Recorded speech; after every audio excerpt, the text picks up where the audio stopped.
Buen día. En el libro de Mateo, vamos en el capítulo 8.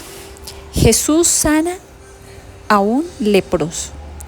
Cuando Jesús bajó de la ladera de la montaña, lo siguieron grandes multitudes. Un hombre que tenía lepra se le acercó y se arrodilló delante de él.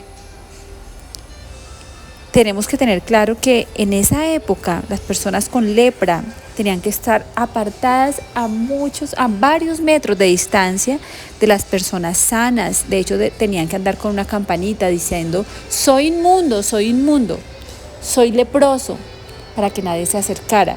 Entonces ya Jesús estaba rompiendo el esquema al acercarse, al permitir que se le acercara el leproso, tanto así que se arrodilló delante de Jesús. Versículo 3: Señor, si quieres, puedes limpiarme, le dijo. Jesús extendió la mano y tocó al hombre. Aquí Jesús estaba rompiendo con todos los esquemas, para la gente, estaba contaminándose de un hombre inmundo, un hombre impuro.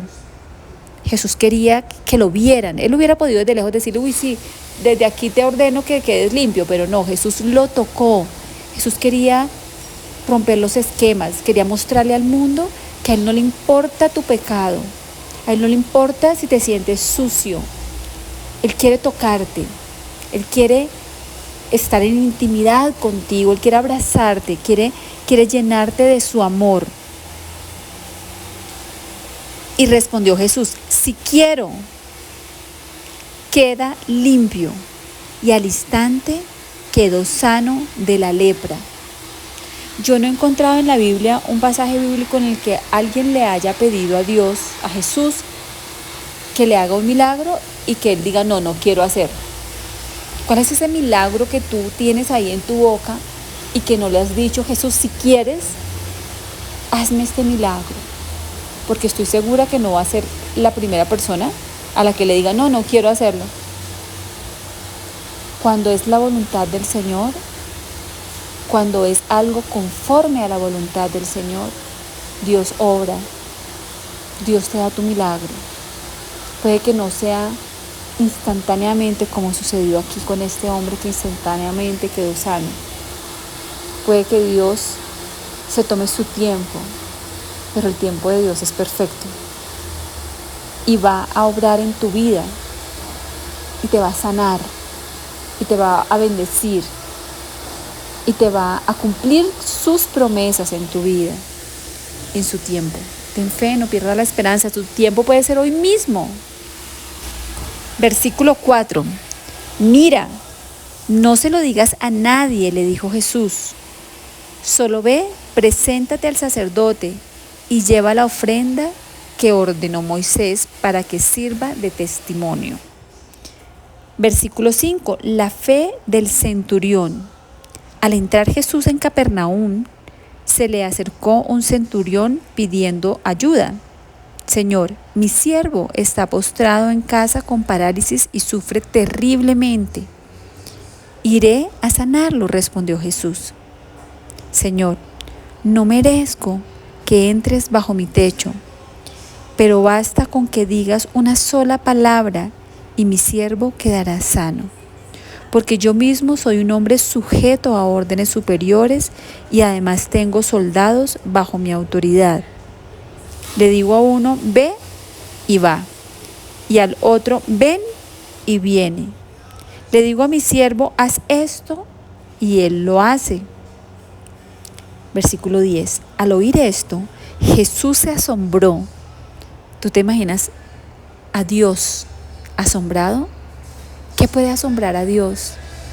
Aquí me doy cuenta, la fe, esa certeza de lo que yo espero, aunque no lo pueda ver, esa fe asombra a Jesús. Yo me pregunto, ¿tu fe es asombrosa delante de los ojos de Dios? Jesús se asombró y dijo a quienes lo seguían: les aseguro que no he encontrado en Israel a nadie que tenga tanta fe. Les digo que muchos vendrán del oriente y del occidente y participarán en el banquete con Abraham, Isaac, Jacob en el reino de los cielos. Pero a los súbditos del reino se les echará afuera a la oscuridad, donde habrá llanto y rechinar de dientes. Luego Jesús le dijo al centurión: ve, todo se hará tal como tú creíste. Y en esa misma hora aquel siervo quedó sano. Ora creyendo, ora con fe. Y Jesús te dice hoy: todo se hará tal como tú creíste. Versículo 14. Jesús sana a muchos enfermos. Cuando Jesús entró en casa de Pedro, vio a la suegra de éste en cama. Ella tenía fiebre. Le tocó la mano y la fiebre se le quitó. Luego ella se levantó y comenzó a servirle. Versículo 16.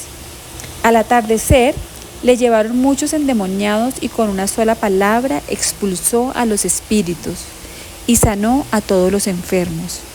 Esto sucedió para que se cumpliera lo dicho por el profeta Isaías. Abro comillas. Él cargó con nuestras enfermedades y soportó nuestros dolores. Versículo 18. Lo que cuesta seguir a Jesús. Cuando Jesús vio a la multitud que lo rodeaba, dio orden de pasar al otro lado del lago. Se le acercó un maestro de la ley y le dijo: Maestro, te seguiré a donde quiera que vayas. Las zorras tienen madrigueras y las aves tienen nido, le respondió Jesús, pero el Hijo del Hombre no tiene dónde recostar la cabeza. Otro discípulo le pidió: Señor, primero déjame ir a enterrar a mi padre. Sígueme, le replicó Jesús, y deja que los muertos entierren a sus muertos. Versículo 23. Jesús calma la tormenta. Luego subió a la barca y sus discípulos lo siguieron. De repente se levantó en el lago una tormenta tan fuerte que las olas inundaban la barca. Pero Jesús estaba dormido. Los discípulos fueron a despertarlo. Señor, gritaron, sálvanos, que nos vamos a ahogar. Hombres de poca fe, les contestó, ¿por qué tienen tanto miedo? Entonces se levantó y reprendió a los vientos y a las olas, y todo quedó completamente tranquilo. Los discípulos no salían de su asombro y decían: ¿qué clase de hombre es este, que hasta los vientos y las olas le obedecen? Fijémonos cómo reaccionaron estos discípulos que habían visto a Jesús hacer milagros extraordinarios, sanar enfermos, todos esos milagros extraordinarios que había hecho Jesús delante de ellos. ¿Y cómo reaccionaron? Cuando se enfrentaron a la tormenta. Si ellos tenían a Jesús en su barca, ¿por qué tenían miedo de ahogarse? ¿Por qué estaban asustados? Jesús les dijo: hombres de poca fe, ¿por qué tienen tanto miedo? ¿Cómo estamos reaccionando nosotros, los hijos de Dios, los que tenemos a Jesucristo en la barca de nuestras vidas? ¿Tú has visto esos barcos gigantescos? Yo una vez vi un barco de carga espectacularmente grande y yo decía, increíble cómo un barco tan grande es controlado por un timón tan pequeño.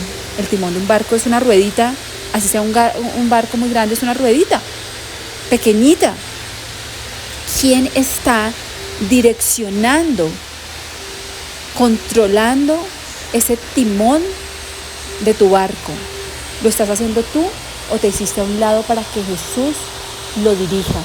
Porque si es Jesús el que lo dirige, no es que no vaya a haber tormenta, es que Él te da paz en medio de la tormenta.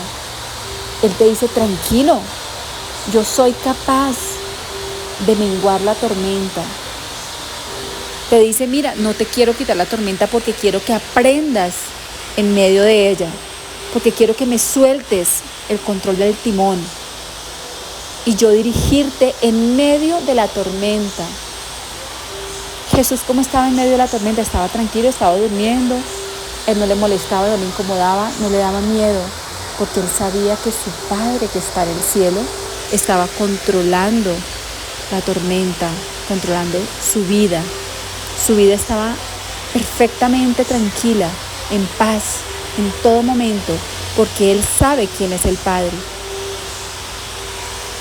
De pronto a nosotros a veces nos hace falta conocer quién es el Padre para entregarle ese timón de nuestro barco y pasar toda tormenta, por grande que sea, en paz, en gozo,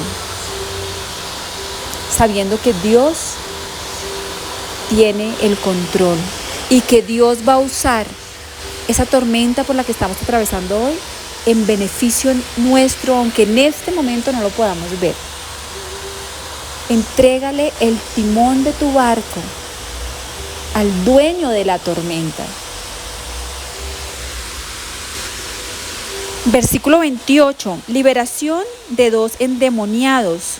Cuando Jesús llegó al otro lado, a la región de los Gadarenos, 2 endemoniados le salieron al encuentro de entre los sepulcros. Eran tan violentos que nadie se atrevía a pasar por aquel camino. De pronto le gritaron: ¿por qué te entrometes, Hijo de Dios? ¿Has venido aquí a atormentarnos antes del tiempo señalado?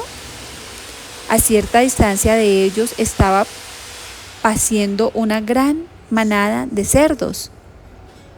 Los demonios le rogaron a Jesús. Imagínense, hasta los demonios reconocían que Jesús era el Hijo de Dios. Y hay muchos que caminan en este mundo que no lo han reconocido. Si nos expulsas, mándanos a las manadas de cerdos. Vayan, les dijo Jesús. Así que salieron de los hombres y entraron en los cerdos, y toda la manada se precipitó al lago por el despeñadero y murió en el agua. Los que cuidaban los cerdos salieron corriendo al pueblo y dieron aviso de todo, incluso de lo que les había sucedido a los endemoniados. Entonces todos los del pueblo fueron al encuentro de Jesús, y cuando lo vieron le suplicaron que se alejara de esa región. Hay tantos que andan por el mundo huyéndole al Hijo de Dios, huyéndole a Dios. Imagínate esta gente. ¿Qué tendría en su corazón para pedirle al Hijo de Dios que se alejara de ellos? A veces nos pasa que queremos vivir en una vida sin Dios, porque seguramente creemos que no nos necesitamos, o porque seguramente tenemos vergüenza de lo que estamos haciendo con nuestras vidas. A veces un vicio, por ejemplo, nos hace sentir que no merecemos estar delante de Dios, y lo que decimos es alejarnos de Él en lugar de clamarle que venga, que entre en nuestra vida. A Jesús no le importa cómo está tu corazón en este momento, si lo tienes sucio por el vicio, por la pornografía, por el odio, por el rencor, por los malos hábitos. A Él no le importa. Él te recibe tal como tú estás. Él me recibe con lo sucia que yo estoy y me abraza. No le importa mi lepra, no le importa que yo sea lisiada. Él me ama, aunque no ama mi pecado, y Él me sana desde adentro. Él no espera que yo esté limpia de pecado para abrazarme. Él me abraza y su abrazo me transforma. Te doy gracias, Señor Dios Todopoderoso, porque tu amor y tu misericordia me sana, me transforma, me hace sentir limpia y libre. Y yo sé que puedo vivir en la libertad de tu presencia, Señor. Te doy gracias, Señor eterno, porque tú eres bueno y misericordioso y tienes grandes milagros hoy para mi vida. Lo único que quieres es que yo te suelte el timón de mi barco para que seas tú el que dirige mi vida hacia tus propósitos. Te bendigo, Señor, te doy gloria y honra en el nombre de Jesús. Amén.